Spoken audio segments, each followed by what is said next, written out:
because the moment I left to go to AEW, suddenly the entire salary structure changed. For years working in WWE, ask anybody next time you talk to your buddy the Undertaker. Vince's magic number was $1 million a year. Nobody gets more than that guaranteed. You might make more if you're working on top and with the pay-per-view bonuses and all that sort of stuff, yeah. merch and everything like that. But the number on the paper that was the max was $1 million a year.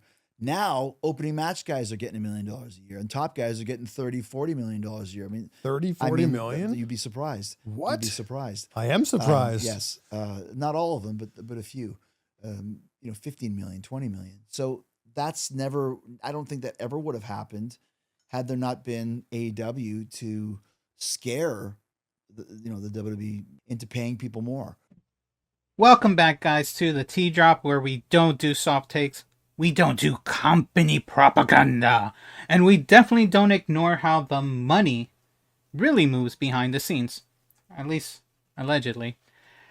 Strong brew, no soft behavior, because you're about to hear explains why WWE salaries today look nothing like they did 10 years ago.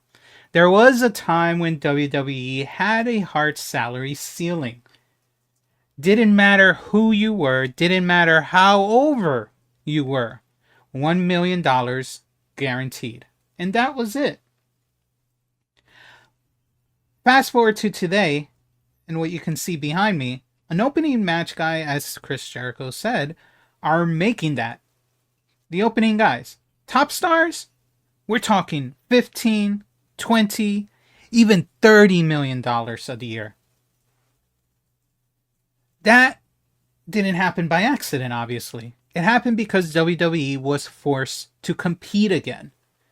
Let's rewind. Before 2019, WWE had zero real North American competition. They controlled your value. They take it or leave it kind of deal. You were an independent contractor with no leverage. Guaranteed money existed, but ceilings were capped.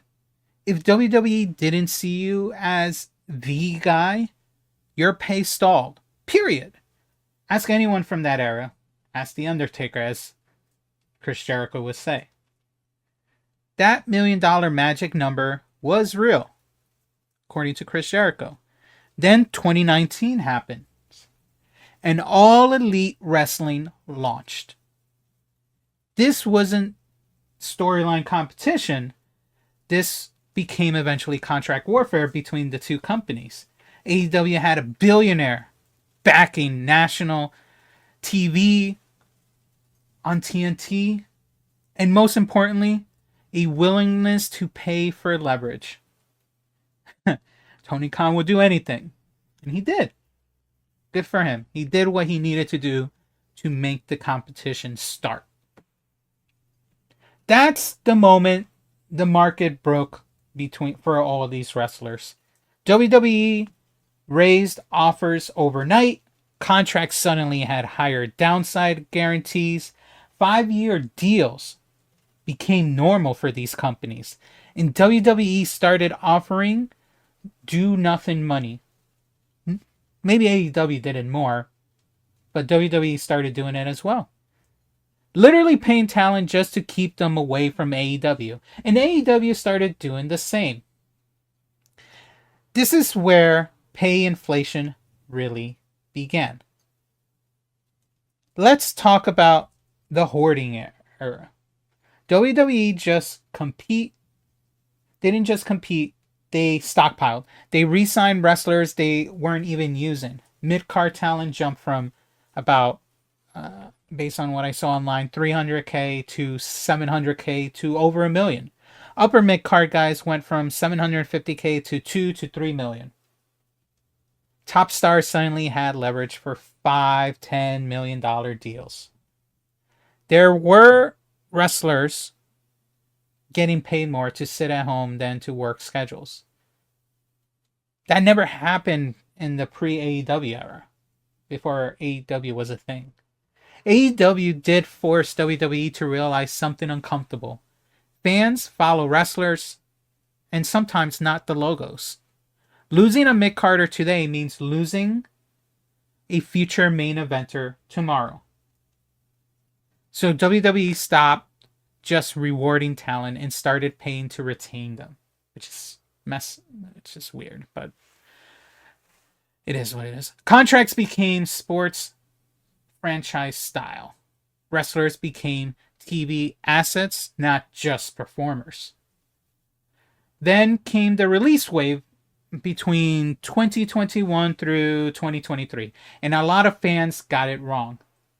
Those releases didn't happen because AEW failed. They didn't happen because wrestlers weren't good enough. They happened because WWE overpaid defensively. So they realized how much money they were wasting. So that's when they started doing all these big waves of releases, especially after WrestleMania.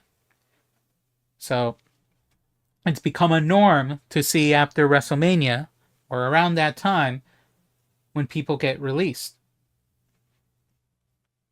Those contracts had already resetted the market. Even released talent kept higher future earning power, though. Here's today's reality when it comes to these companies. AEW permanently raised the floor for everyone. For talent, for the fans, for everyone. Main event talent, 10 to 20 million plus. Upper mid-card, 2 to 5 million. That's crazy. 2 to 5 million. Main event talent, 10 to 20 million plus. Upper mid-card, 2 to 5 million.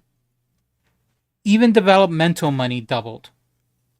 WWE cannot go back without losing talent, looking cheap, and weakening leverage.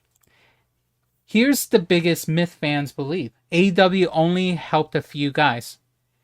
To some, they will say that's wrong. AEW helped WWE lifers, mid-card grinders, developmental talent, even wrestlers who never jumped. Because competition raised everyone's pay. AEW didn't beat WWE. AEW forced WWE to pay like a monopoly game, pretty much. And once that happened, there's probably not going to be no way to go back. So, strong brew, no soft behavior.